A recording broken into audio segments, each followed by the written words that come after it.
One, two, one, two, three, four. Selamat malam, bertemu lagi dengan saya Rizky Sulfika Pusparinda, peserta Latsar CPNS Puslat Bangka DOD Angkatan 15. Di video kali ini saya akan berbicara sedikit tentang apa yang saya pahami dari mata diklat hari ini, yaitu tentang pelayanan publik. Jadi melayani masyarakat merupakan salah satu tugas dan peranan dari seorang ASN. Dalam melayani masyarakat tersebut, seorang ASN harus memahami tentang pelayanan standar yang layak diberikan untuk masyarakat itu seperti apa. Selain itu juga masukan dan juga evaluasi itu sangat diperlukan agar kualitas dari pelayanan publik dapat dijaga dan juga ditingkatkan. Maka dari itu hendaknya setiap unit pelayanan masyarakat itu sebaiknya melakukan evaluasi berkala dengan mempertimbangkan keluhan dan juga masukan dari pengguna layanan. Dalam hal ini masyarakat ya, karena yang menggunakan layanan dari seorang ASN itu adalah masyarakat. Tagline-nya ASN adalah pelayan masyarakat. Itu menurut saya. Sebagai dosen, maka publik yang saya layani adalah mahasiswa. Jadi setiap hari saya bertemu dengan mereka, setiap hari saya berkontak dengan mereka. Maka dengan saya mengajar, membagikan ilmu, membimbing, itu merupakan cara saya untuk melayani mereka. Dan berbicara tentang kelas saya dan pengalaman saya sebagai dosen. Saya dosen bahasa Inggris yang sudah pasti di Indonesia ini kelas bahasa Inggris merupakan kelas yang heterogen, jadi memiliki kemampuan yang berbeda-beda. Dalam satu kelas itu tidak semua mahasiswa memiliki kemampuan yang sama dalam bidang bahasa Inggris khususnya. Nah, di sini saya tidak berhak untuk yang namanya meminta mereka, oh kalian harus bisa bahasa Inggris, wajib bisa bahasa Inggris dan lain sebagainya. Itu tidak bisa, karena ya itu tadi kemampuan mereka berbeda-beda. Setiap anak itu memiliki bakat dan kemampuan yang berbeda. Terus, nah jika ada yang bilang berarti kalau ada mahasiswanya yang nilainya jelek, berarti gagal dong dalam melayani mahasiswa. Kalau saya personal sendiri, saya bisa dikatakan kecewa jelas, tapi tidak untuk menyatakan bahwa oh saya gagal membimbing mahasiswa karena dia gak bisa bahasa Inggris. Saya kurang setuju dengan istilah gagal karena mahasiswa gak bisa. Jadi yang bisa saya lakukan adalah tetap memotivasi mereka. Jadi semuanya kembali ke mereka. Yaitu tadi kembali ke kemampuan mereka yang berbeda-beda. Jadi kita sebagai dosen itu hanya bisa memberikan motivasi, kemudian membimbing mahasiswa tersebut agar bisa mencapai target yang dia inginkan, bukan yang saya inginkan. Seperti itu. Saya juga selalu meminta kritik dan juga masukan dari mahasiswa saya. Biasanya saya meminta kritik dan masukan itu setiap akhir perkuliahan dalam satu semester. Dalam satu semester itu saya selalu meminta saran dan kritik dari mereka.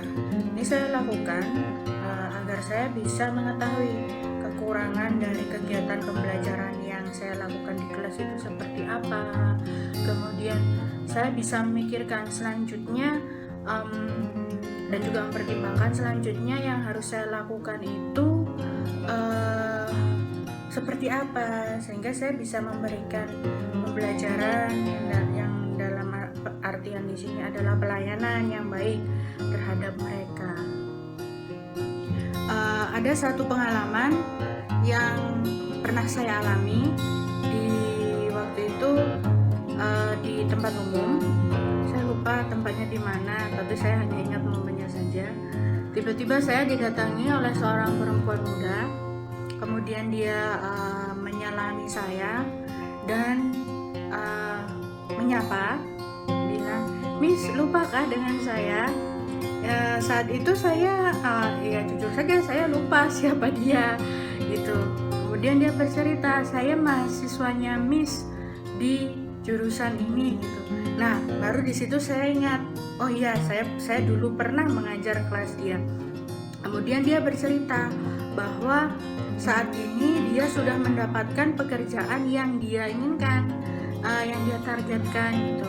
Dan dia berterima kasih di situ. "Terima kasih Miss sudah membimbing saya. Ilmu yang Miss berikan dulu itu sangat membantu di pekerjaan saya sekarang. Sangat saya gunakan di pekerjaan saya sekarang." Dia bercerita seperti itu. Nah, untuk seorang pengajar ya, sebenarnya kebahagiaan dari seorang pengajar adalah melihat mahasiswa yang kita ajar tersebut itu sukses, berhasil meraih apa yang mereka targetkan.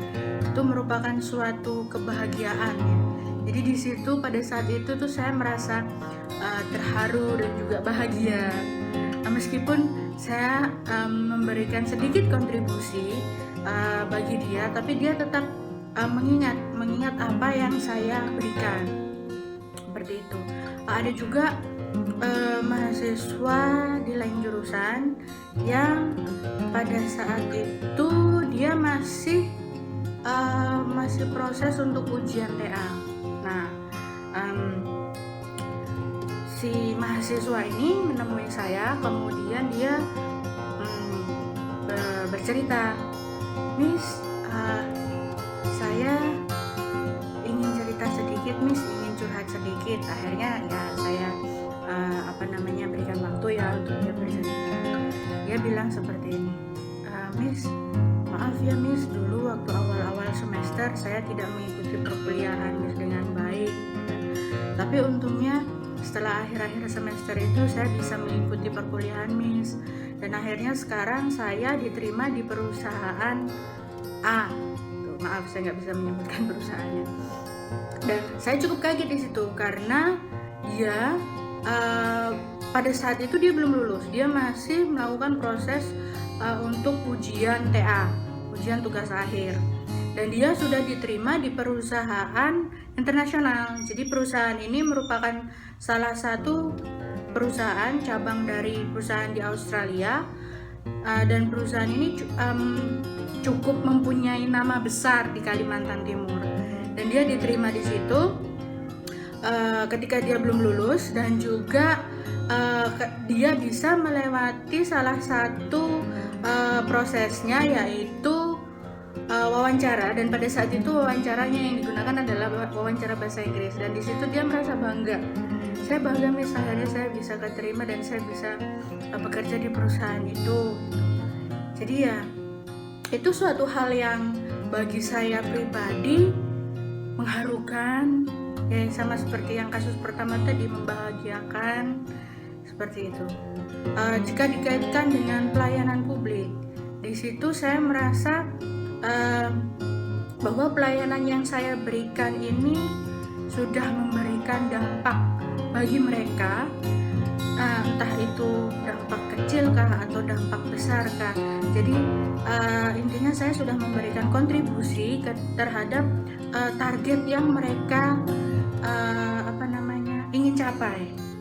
Nah, kalau berkaitan dengan yaitu tadi pelayanan publik oleh seorang ASN ya, mungkin dari respons mereka, dari kritik-kritik mereka, itu kita bisa menilai bahwa pelayanan yang kita berikan tersebut sudah baguskah ataupun perlu untuk ditingkatkankah. Nah, itu bisa kita lihat dari respon dan yang mereka berikan.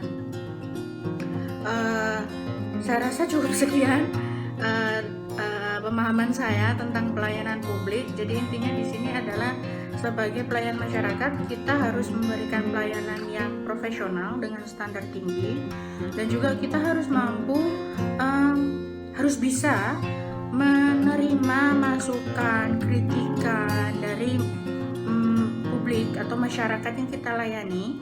Hal ini bertujuan agar kita bisa meningkatkan lagi pelayanan yang kita berikan untuk lebih bagusnya. Seperti itu. Terima kasih sudah menyaksikan video saya. Sampai jumpa di video-video selanjutnya. Selamat malam.